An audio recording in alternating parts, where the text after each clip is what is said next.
Bienvenidos a una nueva inmersión profunda. Hoy tenemos una misión sumamente fascinante. Una de esas que realmente toca la fibra misma de cómo nos organizamos como sociedad. Hola, ¿qué tal? Así es. Es un tema enorme. Sí, enorme. Vamos a adentrarnos hoy en un resumen académico que está basado en las conferencias de Matteo Gianni. Y el tema central es, digamos, verdaderamente monumental.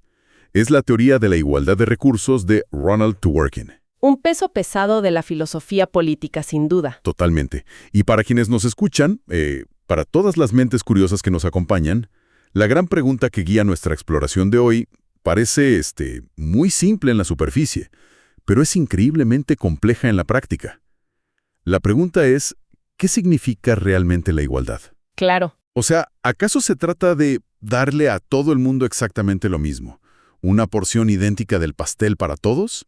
¿O es más bien asegurar que todas las personas tengan los recursos justos y equitativos para poder alcanzar su propia visión particular de lo que es una buena vida? Es una pregunta excelente para iniciar nuestro análisis detallado de hoy.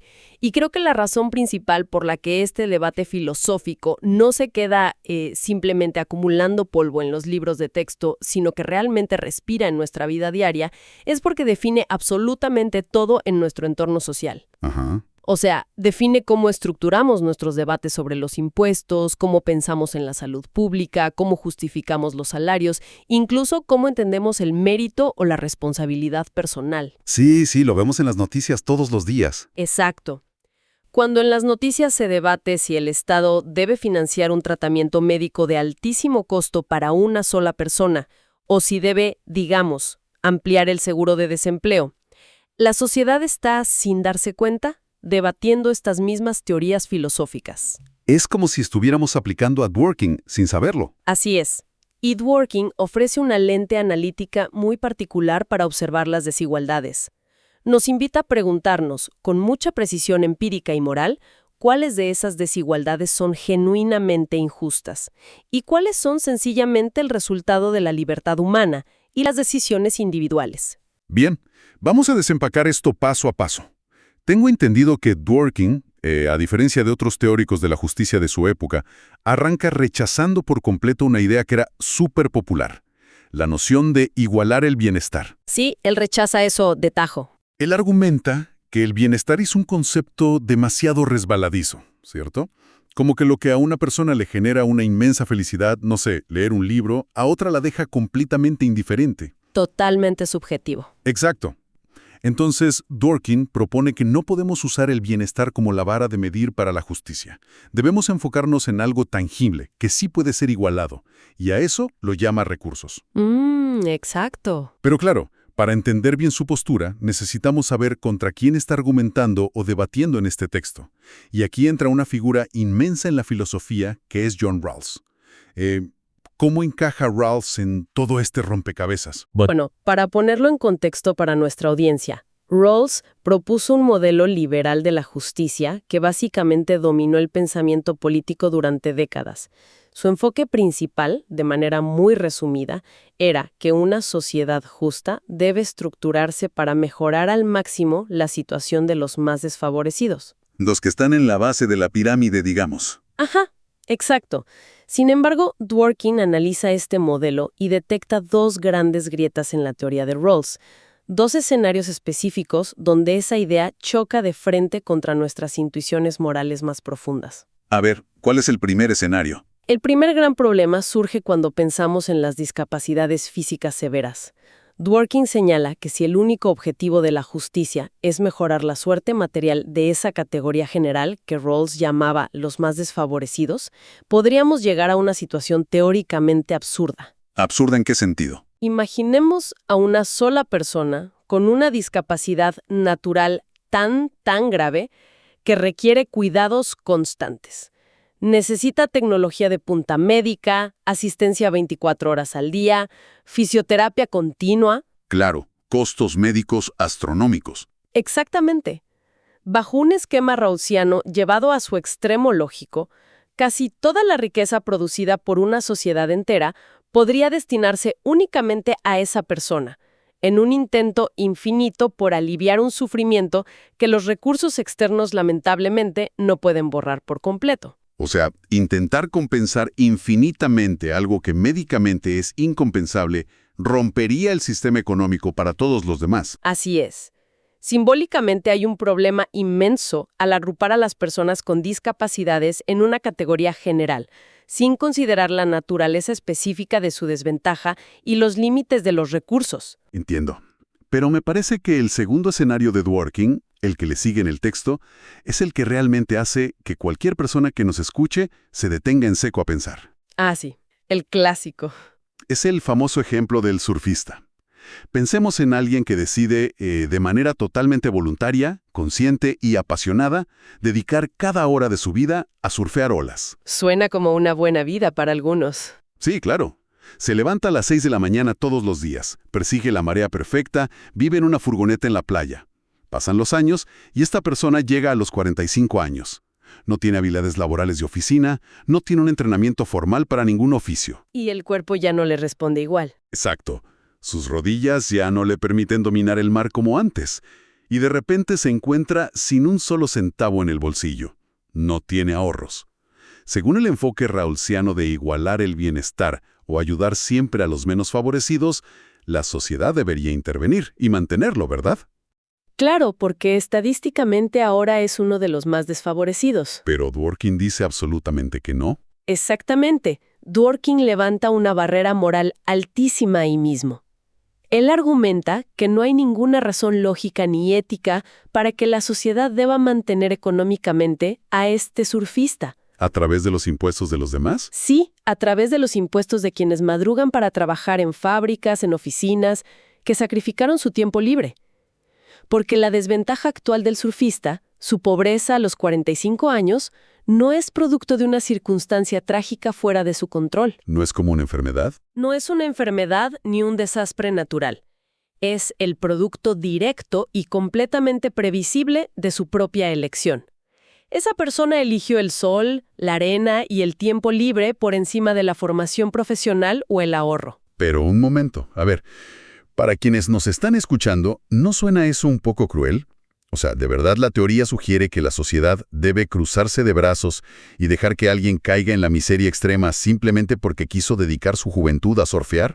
Lo fascinante aquí es cómo esta distinción exacta entre circunstancia y elección redefine todo el tablero político y moral. Dworkin no busca la crueldad, busca la equidad. Nos dice que si alguien está en desventaja porque así lo eligió libremente, hay desigualdad, por supuesto, pero no hay injusticia. Desigualdad no siempre equivale a injusticia. Es un punto fuerte. Es un punto central, y como un apunte neutral e histórico sobre cómo viajan estas ideas que mencionan las fuentes, tradicionalmente asociamos la palabra igualitarismo con posturas puramente progresistas o de izquierda, ¿verdad? Sí, casi en automático. Sin embargo, los textos nos muestran que este principio específico de Dworkin, la idea de que cada individuo debe ser el responsable financiero y moral de las consecuencias de sus propias decisiones, fue rápidamente adoptado y celebrado por diversos grupos de pensadores conservadores. Claro, hace todo el sentido. La noción de que una desigualdad nacida de una elección personal no exige una redistribución de la riqueza del Estado es un concepto que en la práctica ha cruzado todas las fronteras ideológicas. Pero espera, porque aquí veo un problema estructural. Si aceptamos que el surfista debe pagar por sus decisiones y que no se le puede pasar la factura al resto de los ciudadanos, nos topamos con un problema gigante para el Estado. ¿A qué te refieres? ¿A cómo hace un gobierno para tratar a toda su población con igualdad si resulta que todos elegimos vidas tan radicalmente distintas? Porque el Estado se supone que debe ser neutral frente a lo que cada individuo considera una buena vida, ¿no? Ese es el gran dilema.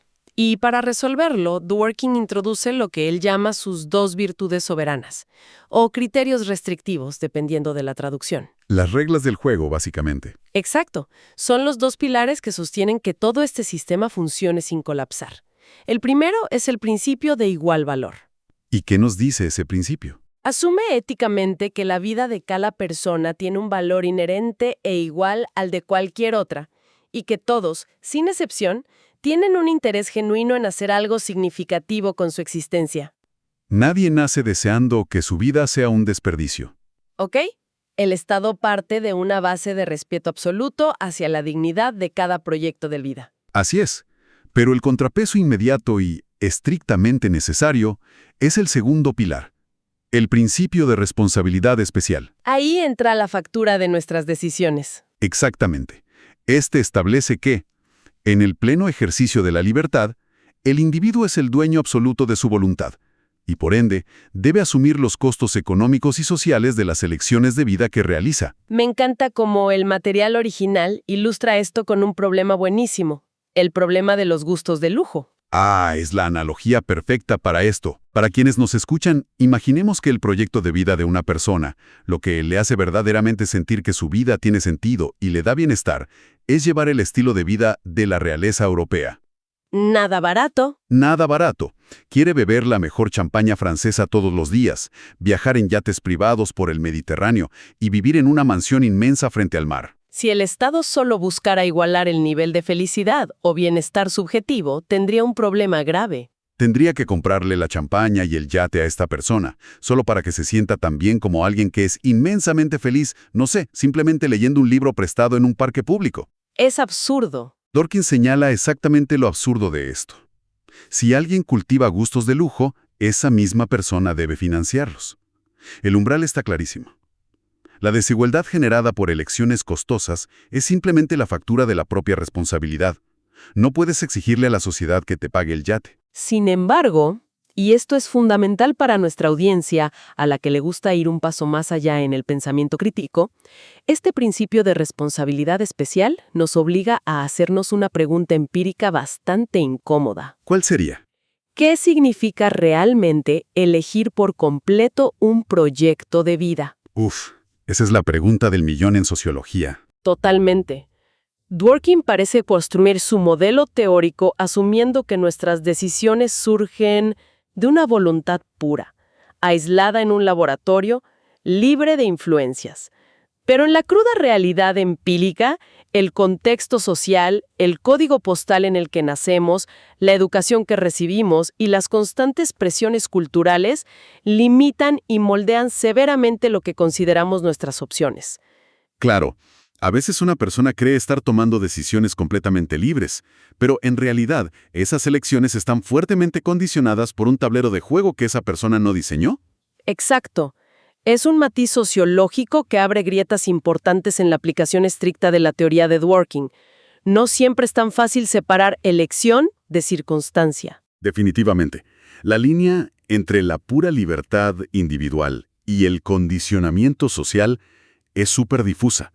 Y tengo entendido que Dworkin, justo para intentar aislar todas estas variables ruidosas de la sociedad moderna y explicarnos cómo se vería una distribución verdaderamente justa desde el kilómetro cero, nos invita a un experimento mental.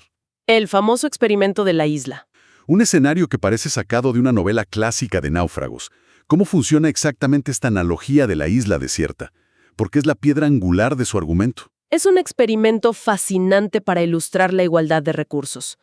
Pensemos en 100 náufragos que logran sobrevivir al hundimiento de su barco y llegan a las costas de una isla desierta y completamente virgen. Ok, 100 personas, una isla nueva. ¿Saben que los equipos de rescate no van a llegar pronto?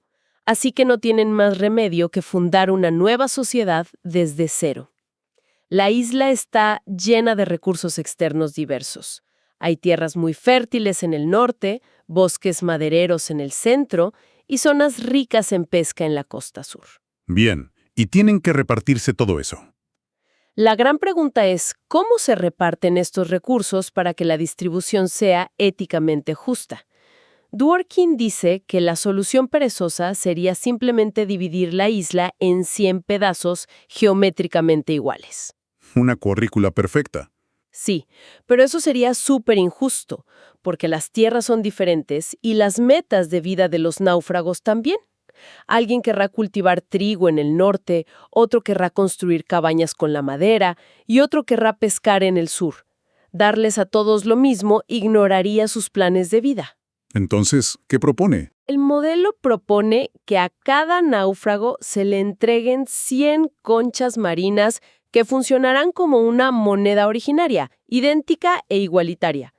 Con estas conchas se organiza una gran subasta pública por todos los recursos de la isla. Pintemos esa escena para quienes nos sintonizan.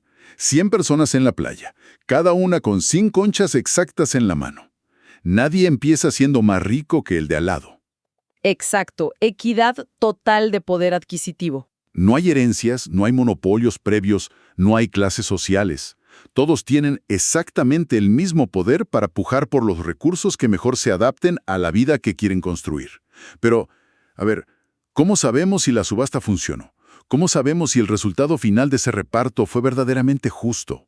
Aquí Dworkin introduce un concepto brillante para evaluar el éxito del experimento. Lo llama la prueba de la envidia. La prueba de la envidia. Suena potente. La regla es estricta. La distribución final de los recursos de la isla se considerará verdaderamente justa, única y exclusivamente si, al terminar la subasta, ninguno de los 100 náufragos envidia el lote de recursos que ha adquirido cualquier otro. A ver si entiendo. Si un náufrago usó sus 100 conchas para comprar tierras agrícolas, porque su sueño es ser granjero, Ajá. y otro náufrago usó sus 100 conchas para comprar madera y herramientas, porque su sueño es ser carpintero, ¿Sí? si ambos están satisfechos con su compra en relación con su propio plan de vida, entonces se ha logrado un reparto equitativo. Nadie prefiere el paquete de recursos del vecino sobre el propio, porque todos tuvieron el mismo poder de compra inicial. Lo explicaste a la perfección. Ese es el núcleo de la justicia para Dworkin. Aquí es donde la cosa se pone realmente interesante. Porque si analizamos bien lo que acaba de pasar en esa playa imaginaria, para que este modelo de la isla desierta funcione y supere la prueba de la envidia, Dworkin está asumiendo algo brutal. ¿Qué cosa? Que el mecanismo del libre mercado no solo es una herramienta económica útil, sino que es una necesidad moral. El mercado es indispensable para ponerle un precio transparente a nuestras aspiraciones. Es un punto tremendo, sí. Si alguien quiere, digamos, la cascada más hermosa de la isla para construir un retiro de meditación, el mercado lo obliga a estar dispuesto a gastar casi todas sus conchas en ella, sacrificando la posibilidad de comprar comida o herramientas. Obliga a las personas a medir la intensidad de sus propios deseos frente a los deseos y necesidades de los demás náufragos. Es una defensa sumamente sofisticada del mecanismo de precios como un instrumento de equidad social, no de explotación. Te hace responsable del costo de oportunidad de tus sueños. Exactamente. Pero, por supuesto, el experimento mental tiene límites. La vida en la isla desierta no se congela mágicamente después del primer día de la subasta, y Dworkin es plenamente consciente de ello. Caro, la vida sigue. ¿Qué sucede con la biología humana? ¿Qué sucede con lo que él llama los recursos internos de cada individuo?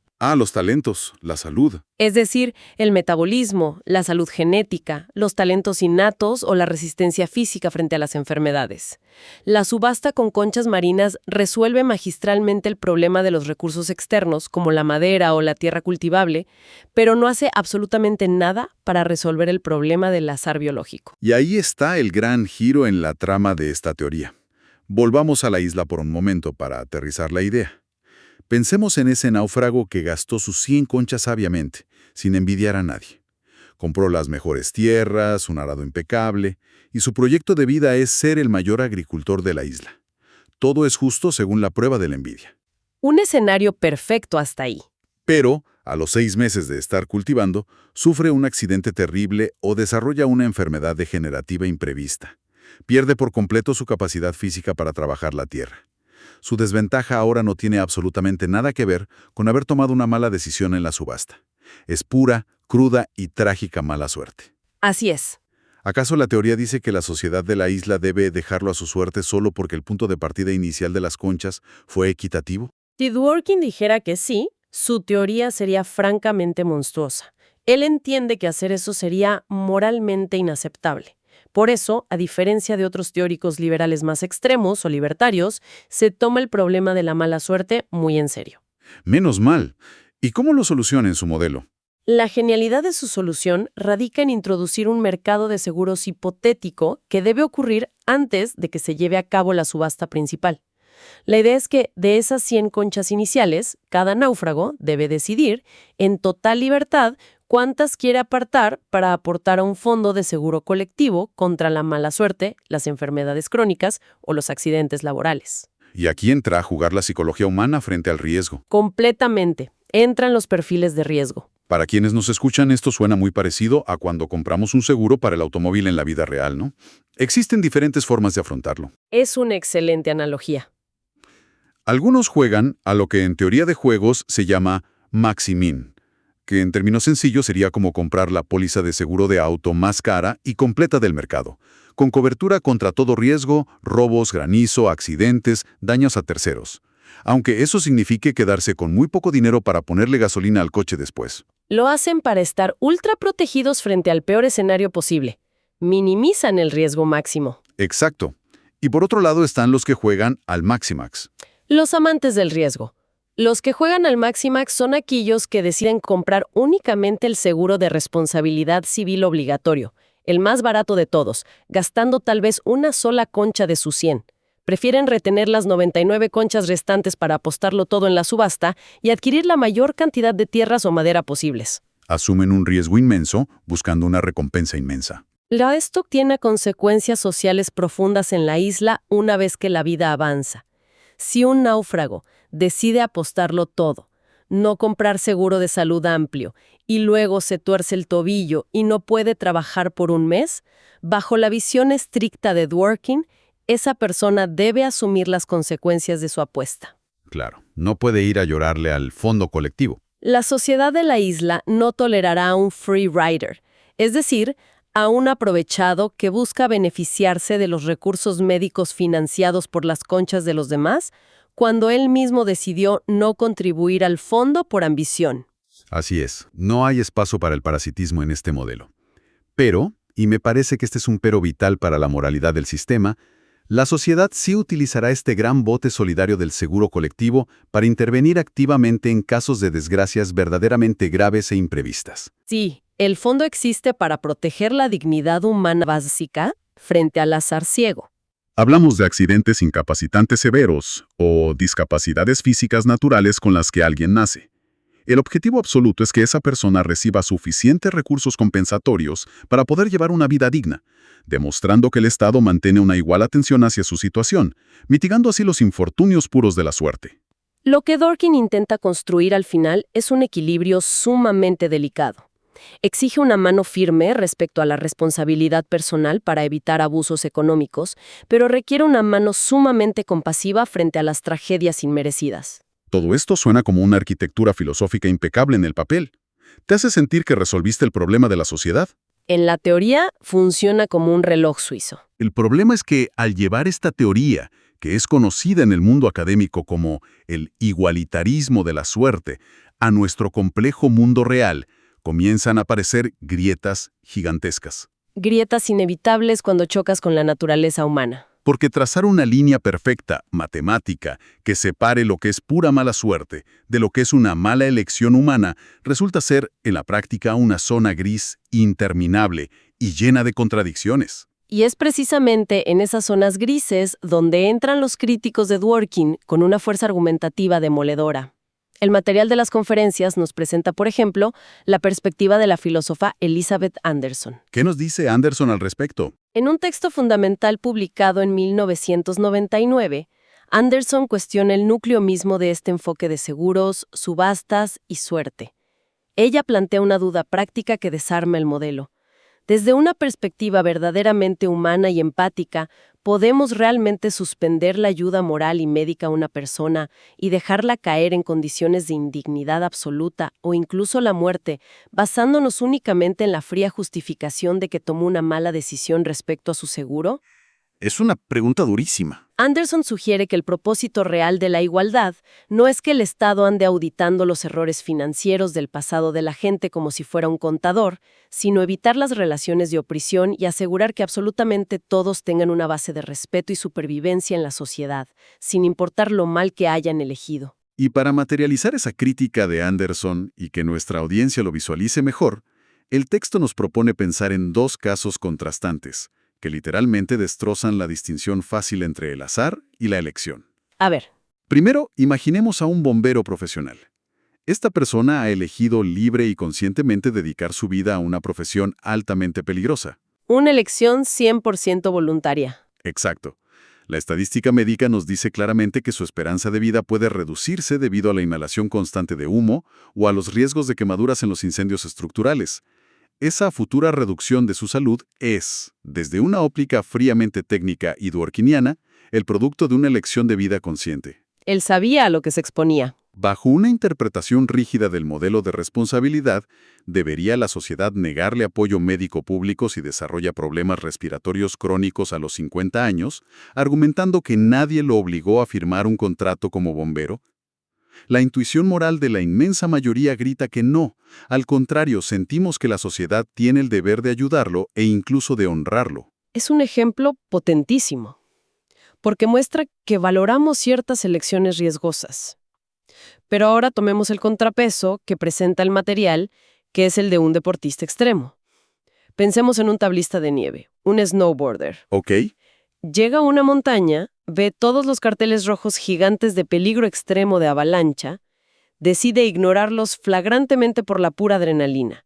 Se lanza fuera de la pista permitida y sufre un accidente terrible que le fractura la columna. ¿Un riesgo totalmente innecesario? La pregunta ¿es el caso del tablista de nieve moralmente idéntico al del bombero? Si somos estrictos con la teoría de la elección, ambos tomaron decisiones arriesgadas de manera consciente, sabiendo las probabilidades en su contra. Ambos terminaron necesitando urgentemente la asistencia médica de la sociedad. Sí, a nivel mecánico es la misma situación. Riesgo asumido igual a accidente. Exacto. Pero si movilizamos helicópteros de rescate y financiamos cirugías millonarias para el tablista con fondos públicos, ¿estamos siendo justos con quienes fueron precavidos, no asumieron riesgos innecesarios y pagaron religiosamente sus impuestos y seguros en la base de la montaña? Es un dilema sin salida fácil. Como bien argumenta Anderson, intentar clasificar la infinita complejidad de las acciones humanas en cajas estancas etiquetadas como azar biológico o elección libre es empíricamente casi imposible y a menudo resulta en políticas públicas moralmente frías e inconsistentes. Y para quienes piensan que esto es solo gimnasia mental de filósofos encerrados en una universidad, este debate aterriza de golpe en la dura realidad jurídica y económica de nuestros días. Las conferencias de Gianni ilustran esto con un caso real y escalofriante del Tribunal Federal Suizo. Un caso que marca un precedente increíble. La jurisprudencia de este tribunal de altísimo nivel tuvo que sentarse a decidir sobre los límites reales y numéricos de la responsabilidad de la sociedad frente a la mala suerte biológica. El tribunal estableció a nivel legal que los fondos de los seguros de salud no están obligados a reembolsar medicamentos para enfermedades raras cuando el costo de ese tratamiento supera el umbral de los 100.000 francos suizos por año. Que para contextualizar a quienes nos escuchan es prácticamente equivalente a $100,000 estadounidenses en poder adquisitivo actual. Es una locura. Es decir, frente a un caso indiscutible de pura mala suerte natural, como nacer con una enfermedad genética rara, un caso donde Dworkin diría que el seguro debe actuar con toda su fuerza, la sociedad ha dibujado una línea roja que limita su solidaridad. Exactamente. Es la colisión directa, brutal, entre la filosofía moral pura y la economía aplicada. Dworkin postulaba que la sociedad, a través del Fondo de Seguro de la isla, debe hacer el máximo esfuerzo posible para compensar las injusticias del azar. Pero la realidad de la jurisprudencia suiza impone un freno de mano de emergencia. Reconoce que el Fondo Solidario simplemente no tiene una cantidad infinita de recursos para todos. Entonces, ¿qué significa todo esto al final del día? Significa algo que honestamente cuesta muchísimo digerir. En la práctica, la sociedad democrática, operando a través de su sistema legal y sus presupuestos estatales, le ha puesto un precio exacto a la preservación de una vida humana frente a la mala suerte. 100,000. 100.000.